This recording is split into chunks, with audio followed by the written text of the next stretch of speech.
सभी विद्यार्थियों को मेरा नमस्कार। ऑनलाइन वीडियो में आज हम आपके लिए महाकवि विद्यापति और उनका काव्य लेकर के उपस्थित हुए हैं।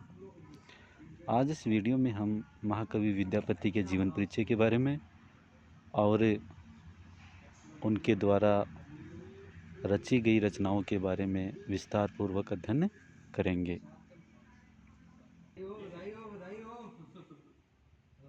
सबसे पहले विद्यापति के जीवन परिचय को लेते हैं। मैथिल कवि कोकिल, रस सिद्ध कवि विद्यापति तुलसी, सूर, कबीर, मीरा से भी पहले के कवि हैं। अमीर खुसरो यद्यपि इनसे पहले हुए थे।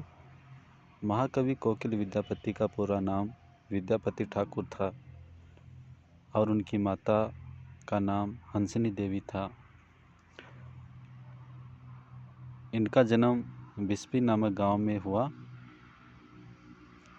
ऐसा कहा जाता है कि गणपति ठाकुर ने कपिलेश्वर महादेव की आराधना कर इन्हें पुत्र रत्न के रूप में प्राप्त किया था। ऐसे भी किंवदंती है कि स्वयं भगवान भोलेनाथ ने कवि विद्यापति की यहाँ नौकर, जिसका नाम उगना था, बनकर के चाकरी की थी। ऐसे किसी भी लिखित प्रमाण का अभाव है जिससे ये पता लगाया जा सके कि महाकवि कोकिल विद्यापति ठाकुर का जन्म कब हुआ था। यद्यपि महाकवि की एक पद से स्पष्ट होता है कि संवत 293 शक 1324 अर्थात सन 1402 ईस्वी में देव सिंह की मृत्यु हुई और राजा शिव सिंह मिथिला नरेश बने। मिथिला में प्रचलित किंवदंतियों के अनुसार उस समय राजा शिव सिंह की आयु 50 वर्ष की थी और कवि विद्यापति उनसे 2 वर्ष बड़े यानी 52 वर्ष के थे। इस प्रकार 1402 में से 52 घटा दें तो 1350 बचता है। अतः 1350 ईस्वी में विद्यापति की जन्म तिथि मानी जा सकती है। कुछ लोगों ने सन 1109 ईस्वी से तो कुछ ने 1119 ईस्वी से इसका प्रारंभ माना है। स्वर्गीय नगेंद्रनाथ गुप्त ने लक्ष्मण संवत 293 को 1412 ईस्वी मानकर विद्यापति की जन्म तिथि 1360 ईस्वी मानी है। ग्रियर्सन और महोपाध्याय उमेश मिश्र की भी यही मान्यता है, परंतु ब्रजनंदन सहाय, ब्रजवल्लभ, रामवृक्ष बेनीपुरी, डॉक्टर सुभद्र झा आदि सन 1350 ईस्वी को उनकी जन्म तिथि का वर्ष स्वीकार मानते हैं।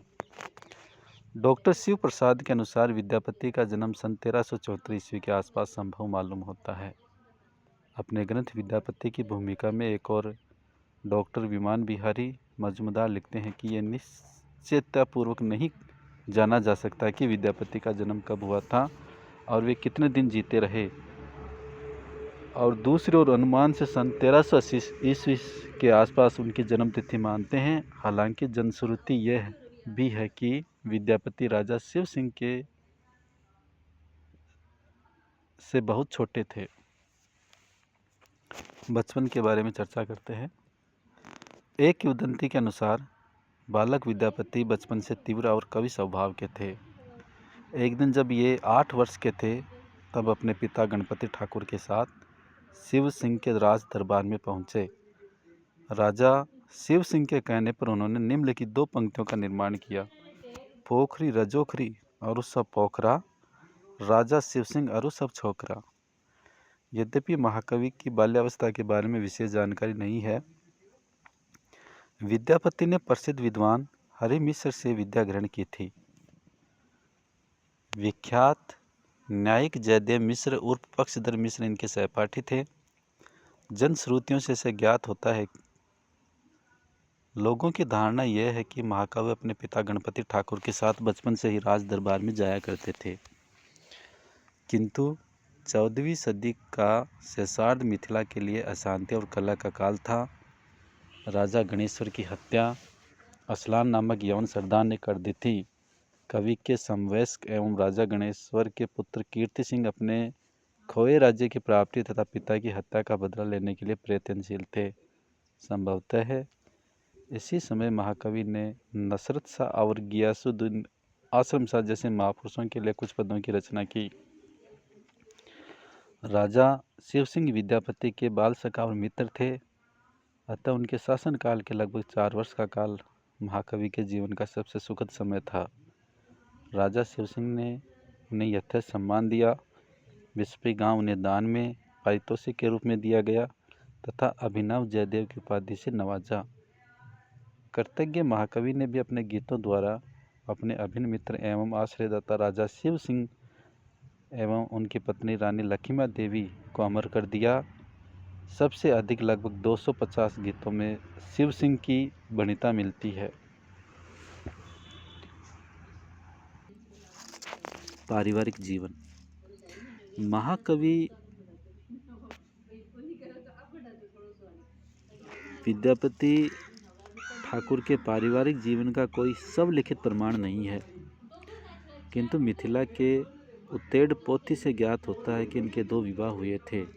प्रथम पत्नी से नरपति और हरपति नामक 2 पुत्र हुए थे और दूसरी पत्नी से एक पुत्र वाचस्पति ठाकुर तथा एक पुत्री का जन्म हुआ था। संभवतः महाकवि की यह पुत्री दुल्लही नाम की थी, जिसे मृत्युकाल में रचित एक गीत में महाकवि अमर कर गए हैं। कालांतर में विद्यापति के वंशज किसी कारणवश विस्पी को त्याग कर सदा के लिए सवराठ गांव आकर बस गए। वर्तमान समय में महाकवि के सभी वंशज इसी गांव में निवास करते हैं। विद्यापति के द्वारा रची गई प्रमुख रचनाएं। महाकवि विद्यापति संस्कृत, अवहट, मैथिली आदि अनेक भाषाओं के प्रकांड पंडित थे। कर्मकांड हो या धर्म, दर्शन हो या न्याय, सौंदर्य शास्त्र हो या भक्ति रचना, वीर व्यथा हो या अभिसार, राजा का कर्तृत्व गान हो या सामान्य जनता के लिए गया में पिंडदान, सभी क्षेत्रों में विद्यापति अपनी कालजयी रचनाओं के बदौलत जाने जाते हैं। शास्त्र और लोक दोनों ही संसार में उनका असाधारण अधिकार था। काव्य और साहित्य के क्षेत्र में महाकवि ने निम्नलिखित ग्रंथों की रचना की: पुरुष परीक्षा, भू परिक्रमा, कीर्तिलता, कीर्ति पताका, गोरक्ष विजय और मणिमंजरा नाटिका। धर्मशास्त्र के क्षेत्र में भी महाकवि विद्यापति का असाधारण योगदान है।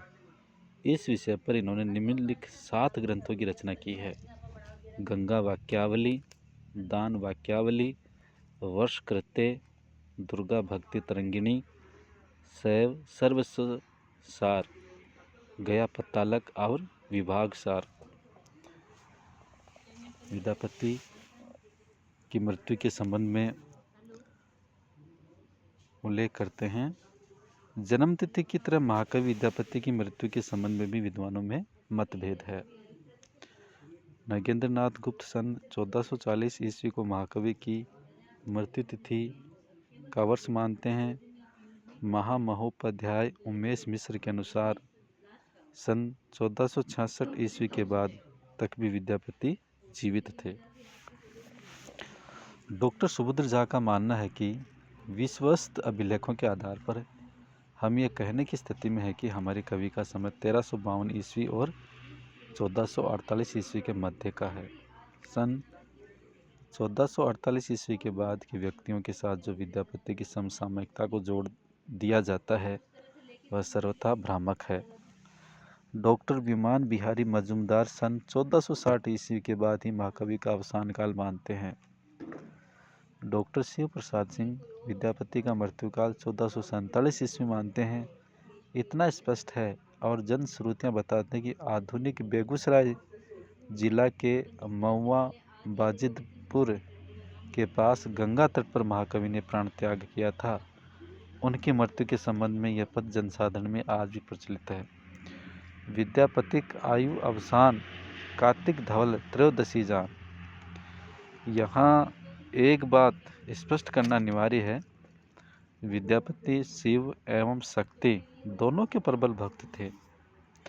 शक्ति के रूप में उन्होंने दुर्गा, काली, भैरवी, गंगा, गौरी आदि का वर्णन अपनी रचनाओं में यथेष्ट किया है।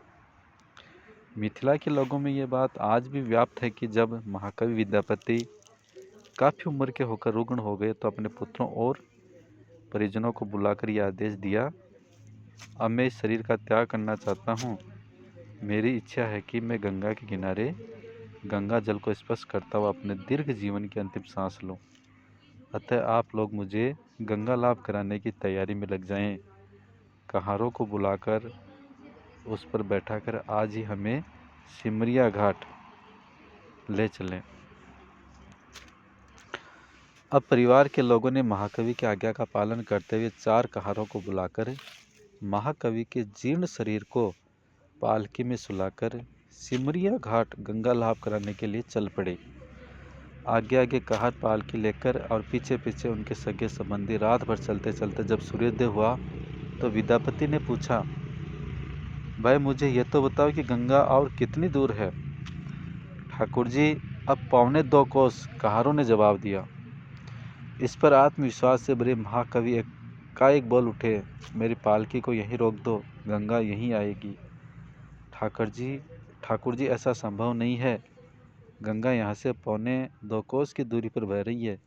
वह भला यहाँ कैसे आएगी? आप थोड़ा धैर्य रखें, 1 घंटे के अंदर हम लोग सिमरिया घाट पहुँच जाएंगे।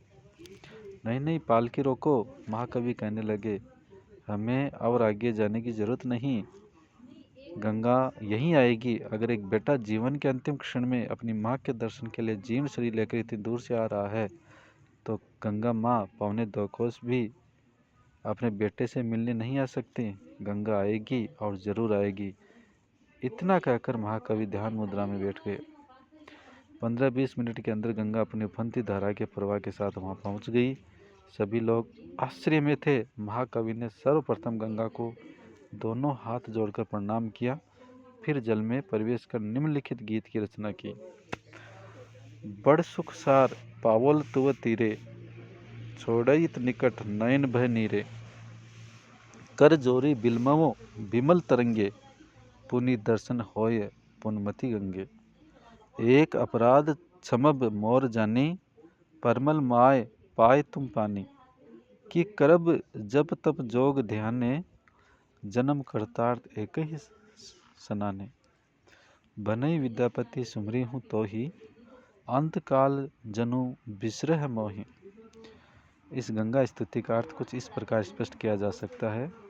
हे माँ पतित पावन गंगे, तुम्हारे तट पर बैठकर मैंने संसार का अपूर्व सुख प्राप्त किया। तुम्हारा सामीप्य छोड़ते हुए आंखों से आंसू बह रहे हैं। निर्मल तरंगों वाली पूज्यमती गंगे, मैं कर जोड़कर तुम्हारी विनती करता हूँ कि तुम पुनः तुम्हारे दर्शन हो। मेरे एक अपराध को जानकर भी क्षमा कर देना कि हे माँ, मैंने तुम्हें अपने पैरों से स्पर्श कर दिया है। अब जप तप योग ध्यान की क्या आवश्यकता? एक ही स्नान में मेरा जन्म कृतार्थ हो गया। मैं विद्यापति तुमसे निवेदन करता हूँ कि मृत्यु के समय मुझे मत भूलना। इस प्रकार वो अपने प्राणों को छोड़ते हैं। धन्यवाद।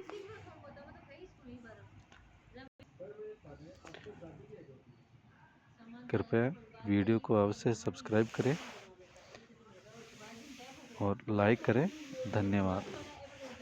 शीघ्र ही हम विद्यापति के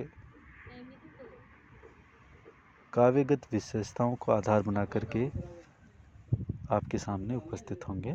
धन्यवाद।